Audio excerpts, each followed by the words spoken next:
Hello friends, नमस्कार friends. ये जो मैं क्लास ले रही हूँ सभी जितने भी आपके एग्ज़ाम हैं उन्हीं सभी के लिए हिंदी व्याकरण से अलंकार हैं। सभी एग्ज़ामों के लिए महत्वपूर्ण क्लास रहेगी।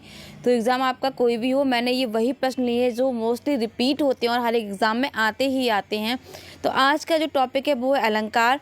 फटाफट से स्टार्ट करती हूँ। चैनल पर नए हैं तो सब्सक्राइब प्लीज़ कर लीजिए। वीडियो अच्छा लगे तो लाइक भी कीजिए और शेयर भी कीजिए। तो अलंकार में सबसे पहले देखेंगे, आप ये देख रहे हैं यहाँ पे, ये वन रक्षक में आपका आया हुआ एग्ज़ाम में है ये प्रश्न यहाँ पर। तो यहाँ पे पहला ही प्रश्न है कि अलंकार का शाब्दिक अर्थ क्या होता है। वस्त्र है, वर्ण है, आभूषण है, विशिष्ट है।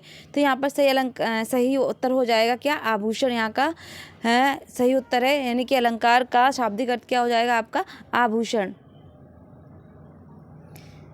अलंकार का शाब्दिक अर्थ आभूषण है, जबकि वर्ण भाषा की सबसे छोटी इकाई है। इसके दो भेद हैं, स्वर और व्यंजन। ठीक है।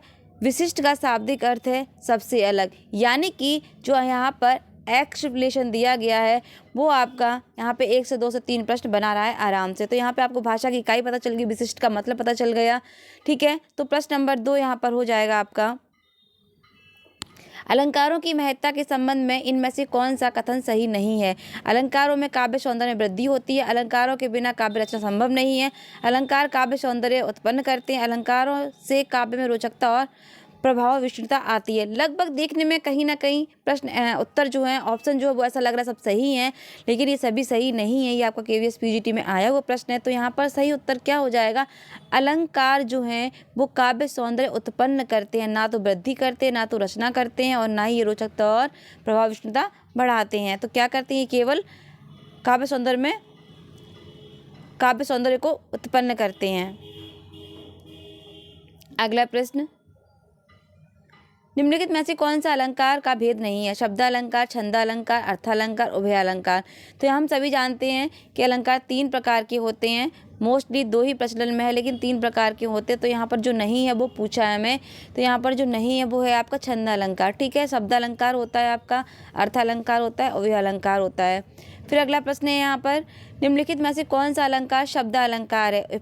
यमक है, रूपक है, उपमा है, अतिशयोक्ति है। तो ये आपका, ये देख ही रहे हैं आरो में प्रश्न आया हुआ है 18 में। तो यहाँ पर दिए गए विकल्पों में से आपको देखना है कौन सा शब्द अलंकार। तो जी हाँ, यहाँ पर क्या है, यमक जो है वो आपका शब्द अलंकार, यानी कि दिए गए विकल्पों में यमक शब्द अलंकार का भेद है। शब्द अलंकार के अन्य भेद अनुप्रास, यमक, श्लेष, वक्रोक्ति, विवक्षा और पुनरुक्ति हैं, जबकि उपमा, रूपक और अतिशयोक्ति आदि अर्थ अलंकार के भेद हैं। ठीक है। अगला प्रश्न देख लेते हैं। वीडियो बहुत लंबा ना हो तो थोड़ा स्पीड से ही पढ़ाऊंगी, बाकी आप लोग अपने आराम से पॉज करके भी देख सकते हैं। तो यहाँ पर भाषा में शब्द और अर्थ की दृष्टि से सौंदर्य उत्पन्न कौन करते हैं। जी हाँ, आपका यूपी कांस्टेबल में ये आया हुआ प्रश्न है। तो रस करते हैं, अलंकार करते हैं, गुण करते हैं या छंद करते हैं। जी हाँ, तो सौंदर्य उत्पन्न क्या करते हैं, अलंकार। ठीक है। यानी कि हमने अभी परिभाषा उसकी देखी थी, भाषा में शब्द और अर्थ की दृष्टि से सौंदर्य उत्पन्न करने वाले को हम अलंकार कहते हैं, अर्थात जो किसी वस्तु को अलंकृत करते हैं उसे अलंकार कहते हैं। अलंकार के 3 भेद आपने देख ही लिए हैं। निम्नलिखित में शब्द अलंकार नहीं है। यहाँ पूछा है कि शब्द अलंकार में से कौन है। तो ये भी आपका कांस्टेबल में आया हुआ 2018 में। तो अनुप्रास और आपका यमक, ये आपको समझ में आ रहा है कि शब्द अलंकार ही है। इसमें ये पूछा कि कौन सा नहीं है। तो ऑप्शन यहाँ पर दिए हुए हैं आपके, श्लेष और रूपक। तो जी हाँ, कौन सा नहीं है, रूपक नहीं है। काव्य की शोभा बढ़ाने वाले धर्म को अलंकार कहते हैं। अलंकार का शाब्दिक अर्थ श्रृंगार, सजावट और आभूषण। यहाँ पर काव्य की शोभा बढ़ाने वाले आपको वामन की, दंडी की कुछ ऐसी ही परिभाषा मिलती जुलती मिल जाएगी। तो यहाँ पर शब्द अलंकार, जहाँ किसी शब्द में शब्दों के कारण रमणीयता आती है, यानी कि शब्दों का प्रयोग ज़्यादा होता है, वहाँ शब्द अलंकार हो जाता है। शब्द अलंकार के प्रमुख भेद हैं अनुप्रास, यमक, श्लेष, वक्रोक्ति आदि।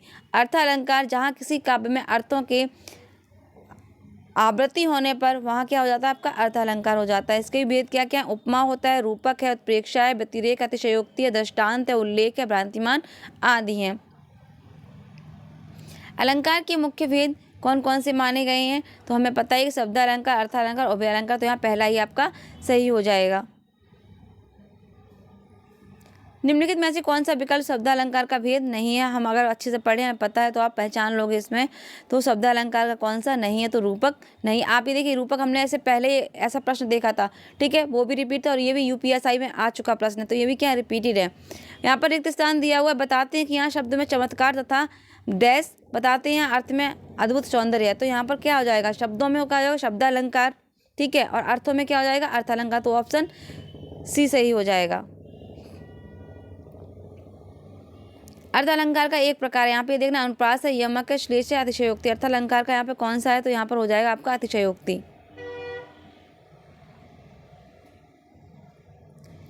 अर्थ को चमत्कृत या अलंकृत करने वाले शब्दों को हम अर्थालंकार कहते हैं। अर्थालंकार के भेद हैं उपमा, रूपक, अतिशयोक्ति, विरोधाभास, उल्लेख, दृष्टांत, ये हम सब देख चुके हैं। अतिशयोक्ति अलंकार, जहाँ किसी का वर्णन इतना बड़ा चढ़ाकर कर दिया जाए कि उसकी सीमा या मर्यादा का उल्लंघन हो रहा हो, वहाँ पर आपका अतिशयोक्ति अलंकार हो जाएगा। अतिशयोक्ति अलंकार का मैं एक उदाहरण आपको बताती हूँ। हनुमान की पूंछ में लगन न पाई आग, लंका से गिरी जल गई, गए निशाचर भाग। जैसे कि हनुमान की पूंछ में आग भी नहीं लग पाई और पूरी लंका भी जल गई और सारे निशाचर भाग भी गए। तो ये कैसे हो सकता है कि पूंछ में आग तो लगी नहीं और सब कुछ भस्म हो गया? तो ये क्या है? नामुमकिन है।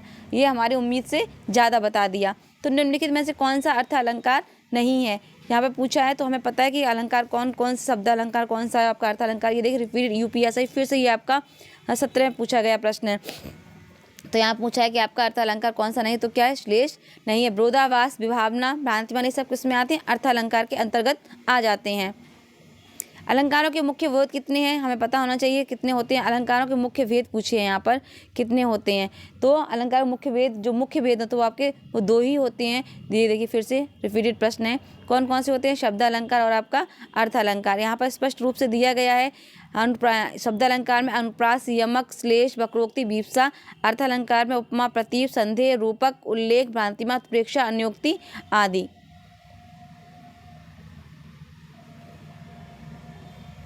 शब्दालंकार आ गया। यहाँ पर शब्दालंकार में देख, निम्नलिखित में से कौन सा शब्दालंकार है? तो यहाँ पर यूपी आपका कांस्टेबल फिर से पूछा गया प्रश्न है, ये देखिए।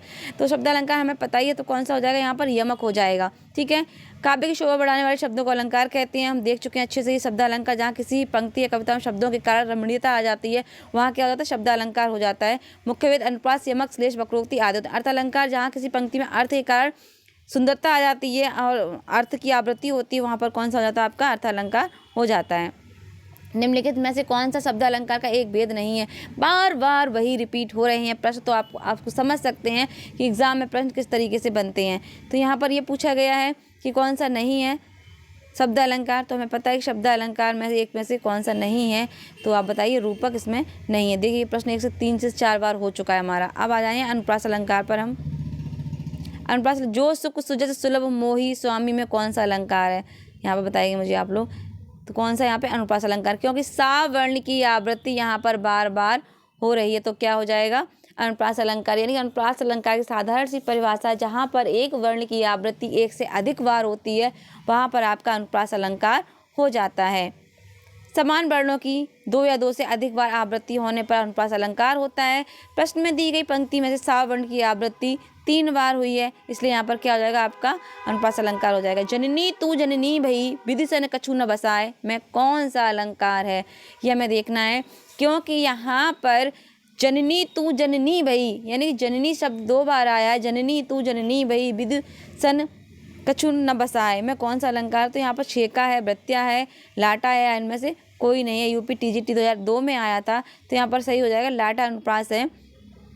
तो यहाँ देख लेते हैं कि लाटा अनुप्रास कैसे। प्रस्तुत पंक्ति में लाटा अनुप्रास अलंकार है जब किसी शब्द या वाक्य खंड की आवृत्ति यानी कि बार बार आए परंतु अर्थ एक ही रहे, अर्थात आवृत्ति से अर्थ में कोई परिवर्तन ना हो, केवल अन्वय करने पर, यानी हम जब उसका अर्थ ढूंढना चाहें, उसको तोड़ना चाहें कि इसमें से और अर्थ क्या निकल सकते हैं, तो यहाँ पर बताया गया है कि तात्पर्य करने पर अर्थ बदले, वहाँ लाटा अनुप्रास होता है। ठीक है, यानी कि लाटा अनुप्रास की ये पहचान है कि वहाँ शब्दों से यहाँ दिया हुआ कि कोई परिवर्तन नहीं होता, लेकिन जब हम उसका अन्वय करते हैं, जब हम उसको अर्थ खोजते हैं और अर्थ निकल आता है, तो वहाँ पर क्या होता है? आपका लाटा अनुप्रास हो जाता है।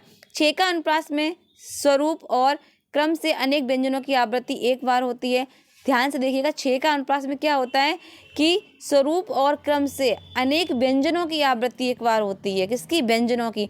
जबकि वृत्यानुप्रास में एक व्यंजन की आवृत्ति एक से अनेक बार होती है। ठीक है, यहाँ व्यंजन का आपको ध्यान रखना है। स्वरूप से होती है, यहाँ स्वरूप क्रम से होती है किसमें? छेका में। और वृत्या में कैसे होती है? एक व्यंजन की आवृत्ति एक या अनेक बार हो जाती है। तरनी तनुजा तट तमाल तरवर बहुछाए झुके कूल सो जल परमन हित मनहु सुहाए। उपयुक्त पंक्तियों में कौन सा अलंकार ये आपसे पूछा गया है? तो यहाँ पर उत्प्रेक्षा हो जाएगा, वृत्यानुप्रास हो जाएगा, शब्द अलंकार या फिर स्वभावोक्ति अलंकार हो जाएगा। तो हमें बताना है यहाँ पर ये कौन सा अलंकार हो जाएगा। जन तरनी तनुजा तट तमाल तरवर ते बहुछाए। हमने अभी क्या कहा था कि व्यंजन की आवृत्ति जहाँ एक से अधिक बार हो जाएगी वहाँ पर क्या हो जाएगा? आपका वृत्यानुप्रास अलंकार हो जाएगा। यहाँ पे वर्ण देखिए, वर्ण नहीं, व्यंजन। ता क्या है? व्यंजन। ता ता ता, ठीक है। झुके का, इस तरह से आप देख लीजिए।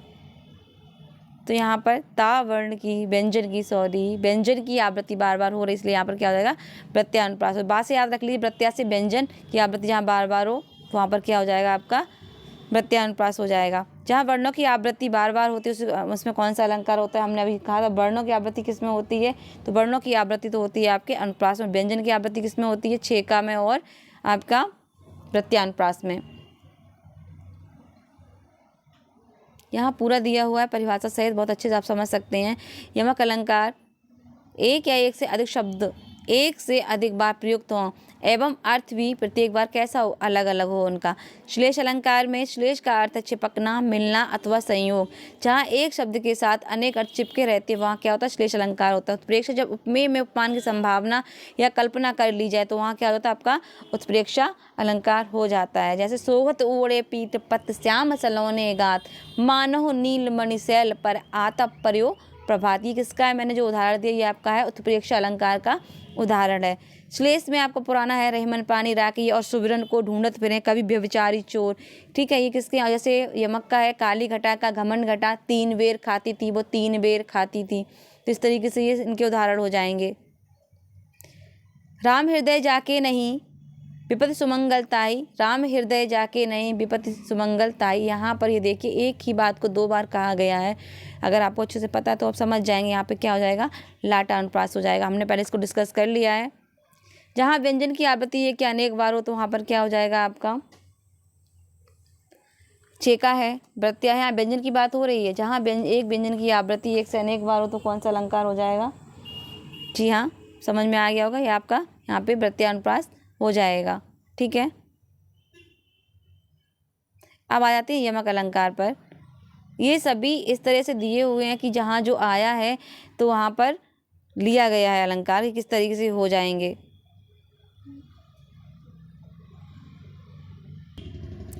यमक अलंकार में देखेंगे सारंग ले सारंग चल कई सारंग की ओट, सारंग झीनो पाए के सारंग गई चोट। ये काफ़ी पूछा जाता है, तो यहाँ पर हमें बताना है कि इसमें कौन सा अलंकार उत्प्रेक्षा है, श्लेष है या रूपक है। तो यहाँ पर हो जाएगा आपका क्या? यमक अलंकार हो जाएगा। कैसे हो जाएगा उसका हम व्याख्या देख लेते हैं। जहाँ एक शब्द की आवृत्ति एक से अधिक बार हो लेकिन अर्थ अलग अलग हो तो वहाँ पर यमक अलंकार हो जाएगा। यहाँ पर जो सारंग शब्द आया है इसका प्रयोग एक से अधिक बार किया गया है, इसका अर्थ है अलग अलग, अतः यहाँ यमक अलंकार होगा। ठीक है, सारंग ले सारंग तीन बेर, हमने इसको अभी डिस्कस कर चुके थे। यमक अलंकार को तीन बेर खाती थी, वो तीन बेर खाती हैं।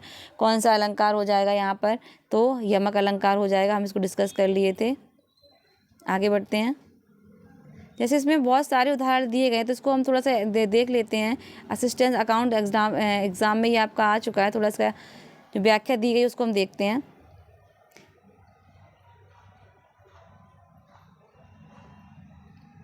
तीन बेर खाती थी, वो तीन बेर खाती थी, यमक अलंकार है। यहाँ प्रथम तीन बेर का अर्थ समय से और द्वितीय बेर जो फल होता है उससे, जबकि जहाँ वाक्य में वर्णों की आवृत्ति होती है वह अनुप्रास अलंकार होता है। जैसे तरनी तनुजा, समझ में आ गया हमें। ये वाक्य में एक ही शब्द एक से कई अर्थ निकालता श्लेष अलंकार होता है। श्लेष अर्थ चिपका हुआ, रहमन पानी राख, ये बिन पानी सब सून, पानी गए न उभरे मोती मानुष। यहाँ पानी का 3 अर्थ हैं। कौन कौन से? मोती की चमक के लिए, मनुष्य के लिए, मनुष्य के सम्मान के लिए, और चूने के जो जल होता है या उसका चूने का पानी। ठीक है, जहाँ उपमेय में उपमान का रूप मान लिया जाए वहाँ रूपक अलंकार होता है। जैसे समय सिंधु चंचल है भारी, वही मनुष्य है जो कि मनुष्य के लिए मरे। पंक्ति में कौन सा अलंकार है? यहाँ पूछा गया वही मनुष्य है जो कि मनुष्य के लिए मरे, तो कौन सा अलंकार हो जाएगा? अनुप्रास है, यमक है, श्लेष है या फिर रूपक है? तो सही उत्तर हो जाएगा इसका यमक। वही मनुष्य जो मनुष्य के लिए मरे में यमक अलंकार है। यमक अलंकार में एक ही शब्द 2 से अधिक बार आता है, प्रत्येक बार उसका अर्थ भिन्न होता है। मनुष्य शब्द 2 बार प्रयोग हुआ, प्रत्येक का उसके अलग अलग अर्थ हैं। सूर सूर तुलसी शशि उडगण के शब्दास, और कभी खादोत जम तह करत प्रकाश। इन पंक्तियों में कौन सा अलंकार है? तो यहाँ पर बिल्कुल सूर सूर तुलसी शशि उडगण के शब्दास, तो यहाँ पर कौन सा? अनुप्रास, यमक, उत्प्रेक्षा, विरोधाभास, तो यहाँ पे यमक अलंकार हो जाएगा। यमक अलंकार जब कोई शब्द एक से अधिक बार हम पता है, तो यहाँ पर सूर शब्द 2 बार आया है। एक सूर का मतलब है शूर, या दूसरे सूर का मतलब यहाँ पर सूरदास है, तो यहाँ पर क्या हो जाएगा? आपका यमक अलंकार हो जाएगा। निम्नलिखित पंक्तियों प्रयुक्त अलंकार का नाम बताइए। रुनित भृंग घंटावली, झरित दान मधुनीर, मंद मंद आवत चलियो, कुंजन कुंज समीर, कुंजरू कुंज समीर। तो यहाँ पर बताना है कौन सा अलंकार? तो जी हाँ, यहाँ पर क्या हो जाएगा? आपका यमक अलंकार हो जाएगा। ठीक है, बार बार आवृत्ति होना ही क्या है यहाँ पर? यमक अलंकार है। तो इन सबकी इसमें जैसे आपका रुनित भृंग घंटावली, झरित दान मधुनीर, मंद मंद आवत चलियो, कुंजरू कुंज समीर, तो यहाँ मंद मंद के 2 अर्थ निकलेंगे। तरणी के ही संग तरल, तरंग में तरणी डूबी थी हमारी ताल में, इसमें प्रयुक्त कौन सा अलंकार हो जाएगा? तो यहाँ पर देख लीजिए आप लोग, यहाँ पर क्या हो जाएगा? यमक अलंकार है। तरणी के यहाँ पे 2 अर्थ निकल आएंगे, तो देखते हैं क्या क्या हो सकते हैं। इसमें सर्वप्रथम तरणी जो है उसका अर्थ है सूर्य, जबकि दूसरी तरणी का अर्थ है क्या? नाव। जब एक ही शब्द में 2 या 2 से अधिक बार प्रयुक्त हो और अर्थ दोनों के अलग अलग, हम जान चुके हैं कि यहाँ पर आपका यमक अलंकार होता है। खो कुल कुल सा बोल रहा, किसलय का अंचल डोल रहा। रेखांकित शब्दों का अलंकार क्या हो जाएगा यहाँ पर? तो यमक अलंकार हो जाएगा, क्योंकि यहाँ पर क्या कुल कुल का मतलब जो 2 शब्द दिए हैं, कुल कुल सा बोल रहा, दोनों कुल का मतलब क्या है? अलग अलग। एक तो कुल जो बहुत ज़्यादा होता है, एक कुल होता है, आप उस कुल को में भी ले सकते हैं और यहाँ पक्षी से भी ले सकते हैं। दिए गए वाक्य में प्रयुक्त अलंकार के भेद का चयन कीजिए। ऊंचे घोर मंदिर के अंदर रहन बारी है, ऊंचे घोर मंदिर के अंदर रहती हैं, तो यहाँ पर कौन सा हो जाएगा? यमक अलंकार हो जाएगा। कैसे हो जाएगा वो हम इसको देख लेंगे। ठीक है, तो यहाँ पे क्या दिए गए पंक्ति में यमक अलंकार शब्दों की आवृत्ति एक से अधिक बार होती है, उनके अर्थ अलग अलग होते हैं। यहाँ ऊंचे घोर मंदिर का अर्थ ऊंचा विशाल घर महल या ऊंचे विशाल पहाड़ होगा। काली घटा का घमंड घटा, तो यहाँ पर क्या हो जाएगा? आपका काली घटा का घमंड घटा यमक अलंकार हो जाएगा। काली घटा का घमंड घटा, 2 घटा का मतलब है कि एक घटा माइनस वाला, दूसरा घटा है क्या? बादलों पे छाने वाली काली घटा। कहें कभी बैनी बैनी ब्याल की चुराए लीनी, इसमें कौन सा अलंकार हो जाएगा? तो यहाँ पर हो जाएगा आपका यमक अलंकार, क्योंकि बैनी शब्द के यहाँ पर क्या है? 2 अर्थ अलग अलग है। एक बैनी का मतलब है यहाँ पर बैनी नामक कवि, रीतिकालीन कवि है जो, जबकि द्वितीय बैनी का मतलब क्या है? यहाँ पर चोटी, बाल की चोटी से है। यूपीएसआई में आपका ये प्रश्न आ चुके हैं, सभी रिपीटेड प्रश्न है। सजना है मुझे सजना के लिए, वाह वाह क्या गाना है, याद आ गया। सजना है मुझे सजना के लिए। चलिए देखते हैं कौन सा अलंकार यहाँ पर हो जाएगा कि सजना शब्द 2 बार आया, तो यहाँ पर क्या हो जाएगा? आपका यमक अलंकार हो जाएगा। एक तो है साजन यानी कि हमारे साजन, और दूसरा है सजना यानी तैयार होना। समझ में आ गया होगा? श्रृंगार करना। कनक कनक तो सौगुनी मादकता अधिकाय, ये बहुत पुराना उदाहरण है, तो हम इसको भूल ही नहीं सकते। यमक अलंकार, एक कनक का सोना, एक कनक क्या यहाँ पर? धतूरा से है।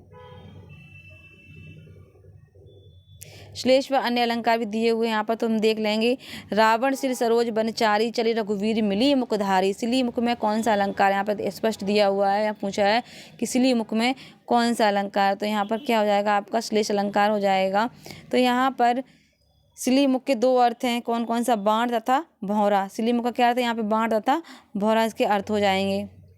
जिस काव्य पंक्ति में प्रयुक्त किसी एक ही शब्द के एक से अधिक हों, उस पंक्ति में अलंकार कौन सा होता है? तो यहाँ पर जिस पंक्ति में प्रयुक्त किसी एक ही शब्द के, तो हमें पता है कि वो अलंकार श्लेष ही होता है।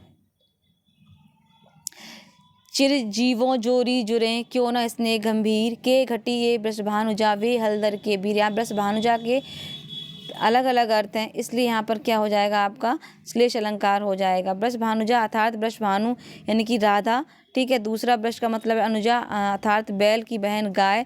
तो यहाँ पर इस तरह से इसके अलग अलग अर्थ हो गए हैं। मैं सुकुमारी नाथ बन जोगू, इस पंक्ति में कौन सा अलंकार है? तो यहाँ पर आपका हो जाएगा काक वक्रोक्ति अलंकार, यानी कि काक वक्रोक्ति भी किस में आ जाता है आपका श्लेष अलंकार के ही में ही आता है, और श्लेष अलंकार का ही ये प्रकार है। तो यहाँ पर काक वक्रोक्ति हो जाएगा। मैं कुमारी नाथ बन जोगू, इस पंक्ति में काक वक्रोक्ति अलंकार में सीता के द्वारा कोमल तथा अपने राम को बन के योग्य होने का व्यंग किया गया है। रेमन पानी राखिए बिन पानी सब सून, हम सभी जानते हैं ये आपको यहाँ पर श्लेष अलंकार होना तय है, क्योंकि पानी के अर्थ हम इसमें पहले आगे पंक्तियों में देख चुके हैं, अलग अलग है और यहाँ पे स्पष्टीकरण भी दिया गया है। किन्हीं पंक्तियों में जब कोई शब्द एक ही बार आए, प्रयुक्त हो और अर्थ उसके अलग अलग हों, तो वहाँ पर कौन सा अलंकार पाया जाएगा? तो जी हाँ, बेझिझक बिना चिंता के आपको श्लेष अलंकार ही मिलेगा।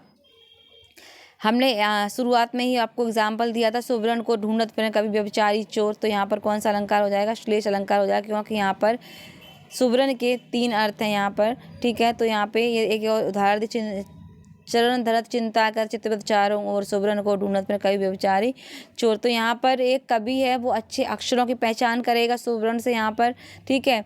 और जो व्यभिचारी है सामाजिक पुरुष है, वो अच्छे धन की आवश्यकता उसे चाहिए, खोज चाहिए, या सुंदर स्त्री गौर वर्ण वाली स्त्री चाहिए उसे, और चोर है उसको क्या चाहिए? सोना। तो सुवर्ण के यहाँ पर 3 अर्थ निकल आते हैं।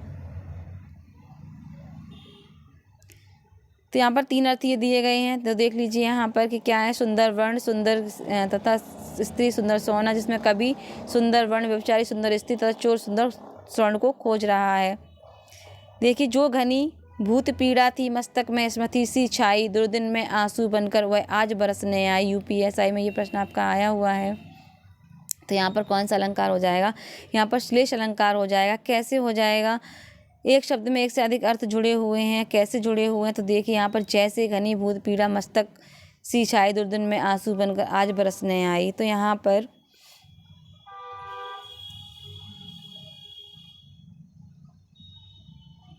जहाँ एक शब्द से अनेक अर्थ निकले वहाँ कौन सा अलंकार है? श्लेष ही है, ठीक है। उदाहरण हम देख चुके हैं। धरती ने खिलाए हैं ज्वलंत लाल लाल, पंक्ति में प्रयुक्त अलंकार कौन सा है? तो यहाँ पर क्या है? पुनरुक्ति प्रकाश, यानी कि बार बार उसका रिपीट हो रहा है, लाल लाल, ठीक है। ज्वलंत लाल लाल, इस पंक्ति में पुनरुक्ति प्रकाश है। जब काव्य में एक ही शब्द एक से अधिक बार आए और उनके अर्थ एक हों, तो वहाँ पर क्या होता है? पुनरुक्ति अलंकार हो जाता है। बीप्सा अलंकार को दूसरे किस नाम से जाना जाता है? तो बीप्सा अलंकार को दूसरा पुनरुक्ति प्रकाश के नाम से भी जाना जाता है। बीप्सा अलंकार को पुनरुक्ति प्रकाश के नाम से भी जाना जाता है। भावों को प्रकट करने के लिए शब्द को दोहराना बीप्सा अलंकार कहलाता है। जैसे मधुर मधुर मेरे दीपक जल, ये किसकी पंक्तियाँ हैं? महादेवी वर्मा की पंक्तियाँ हैं, ठीक है। इसमें छी छी राम देखो देखो, इस तरह के शब्द की पुनरावृत्ति होती है। तो वहाँ पर क्या हो जाता है? आपका बीप्सा या पुनरुक्ति अलंकार हो जाता है। जहाँ एक शब्द के अनेक अर्थ प्रयुक्त हो, वहाँ बिल्कुल श्लेष अलंकार काफ़ी महत्वपूर्ण है। समझ सकते हैं आप, कितनी बार पूछा गया, तो श्लेष बेहद ही महत्वपूर्ण अलंकार है। अर्थ अलंकार में देख लेते हैं, जहाँ उपमेय का सौंदर्य, यानी कि जहाँ उपमा अलंकार का सौंदर्य अर्थ में निहित हो, कौन सा अलंकार होता है? शब्दार्थ। तो जी हाँ, यहाँ पर क्या हो जाएगा? आपका अर्थ अलंकार हो जाएगा।